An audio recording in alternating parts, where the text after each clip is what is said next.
Nous sommes nombreux à chercher comment surfer gratuitement sur Internet, faire des téléchargements et des streamings en illimité. Mais, le problème qui se pose est que l'on n'a pas de bonne base sur le fonctionnement d'Internet, et plus précisément du Freenet. Dans cette première partie, je vous montrerai les différentes techniques pour surfer gratuitement.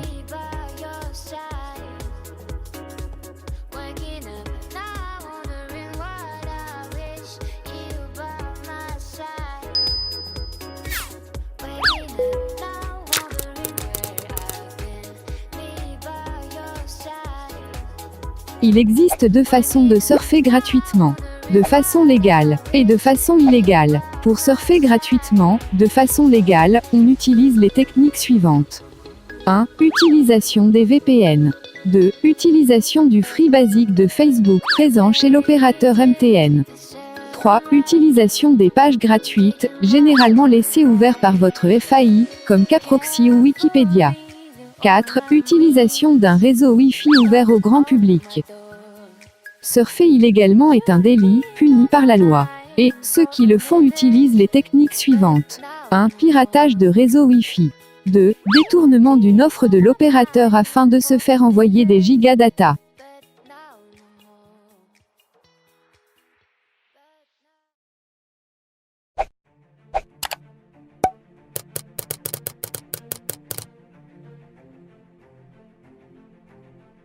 Voici une partie de la liste des VPN que nous allons étudier en détail dans cette série de vidéos. Psiphon, AnonymTurn, XP-Psiphon, Droid VPN, Dash VPN, Free VPN, Yoga VPN.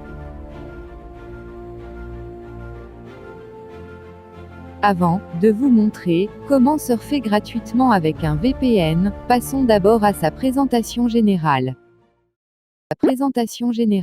Vous avez probablement entendu parler des VPN. Il est même possible que vous en ayez déjà utilisé un. Cela dit, savez-vous à quoi ils servent ? VPN signifie Réseau Virtuel Privé. C'est un logiciel qui vous assure votre confidentialité en ligne. À l'origine, les VPN ne s'utilisaient que dans le cadre professionnel lorsque des grandes entreprises, des organisations ou des gouvernements voulaient sécuriser leurs données.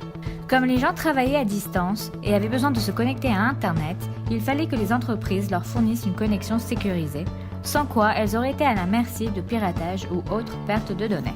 De nos jours, tout le monde utilise un VPN, et notamment car il garantit et assure notre confidentialité, le cryptage de nos données, ainsi que notre anonymat en ligne. Mais comment fonctionne un VPN ? Prenons un peu de recul pour comprendre comment fonctionne Internet. Quand vous visitez un site internet tel que Facebook, vous saisissez un nom de domaine. Ce domaine est essentiellement un surnom qui se substitue à l'adresse IP du site web. Une adresse IP étant comme votre adresse postale, mais au lieu d'être constituée d'un nom de rue, elle contient des nombres. Comme il est beaucoup plus facile de se souvenir d'un nom plutôt que d'une série de nombres, nous donnons un nom de domaine à chaque site web et un serveur les traduit. Votre ordinateur aussi a une adresse IP, de même que tous les appareils qui naviguent sur Internet. Quand vous saisissez un nom de domaine sur votre navigateur, que vous utilisiez Chrome, Firefox ou encore Internet Explorer, vous envoyez vos données sur Internet jusqu'à ce qu'elles trouvent un serveur. Ce serveur va alors traduire les données et vous renvoyer le site web que vous avez demandé. Le problème est que, lorsque vous envoyez ces données au serveur, vous lui envoyez votre adresse IP ainsi que beaucoup d'autres informations. C'est à ce stade que les pirates peuvent intercepter vos informations. Imaginez que vous êtes assis dans un café et que vous utilisez un réseau Wi-Fi public sur votre téléphone pour consulter votre compte en banque. Une autre personne, utilisant un ordinateur portable, peut facilement se connecter au réseau et s'emparer de vos mots de passe, courriels et toute autre information dont vous disposez. Cependant, si vous utilisez un VPN, personne ne pourra accéder à ces données. Les sites web que vous visitez peuvent aussi récolter vos informations.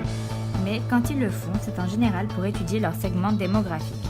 Cela est rarement un problème, mais il se peut que parfois, vous vouliez protéger votre identité et votre confidentialité. Dès lors, on pourrait se demander comment un VPN peut protéger ma confidentialité. Quand vous envoyez des informations en ligne, un VPN crée un tunnel qui crypte vos informations. Ainsi, si quelqu'un s'empare de vos données, il ne pourra pas les lire. Le tunnel complique aussi le piratage en soi, mais ne vous faites pas d'illusions, cela reste possible, bien que plus difficile. Un VPN ajoute aussi un serveur supplémentaire. Nous avons déjà expliqué comment vos données sont envoyées de votre ordinateur à un serveur qui va ensuite vous renvoyer le site web. Cependant, si vous utilisez un VPN, Vos données sont d'abord envoyées au serveur du VPN, puis au site web. Cette étape supplémentaire aide de plusieurs façons, en commençant par modifier votre géolocalisation. En effet, beaucoup de sites web de streaming vidéo, comme Netflix et Hulu, diffusent leur contenu en fonction de votre géolocalisation. Disons que vous voulez regarder votre émission préférée sur Netflix, mais qu'elle n'est pas disponible dans votre pays. Si vous envoyez vos informations à un des serveurs VPN basés aux États-Unis, ce serveur les enverra au site web de Netflix. Netflix croit maintenant que vous êtes aux États-Unis et vous pouvez regarder votre émission sans problème. Un VPN fait croire au site web que vous êtes dans un autre pays parce que le signal vient d'un autre serveur. Astucieux, n'est-ce pas? Changer de géolocalisation peut également être utile lorsque vous souhaitez réserver un hôtel ou un vol. En effet, des recherches ont montré que les tarifs d'hôtel et de billets d'avion varient selon votre localisation, et un VPN peut potentiellement vous faire pas mal d'économies. Merci d'avoir suivi cette vidéo jusqu'à la fin. N'hésitez pas à vous abonner si vous avez aimé, et à lâcher un pouce bleu. À bientôt pour une nouvelle vidéo.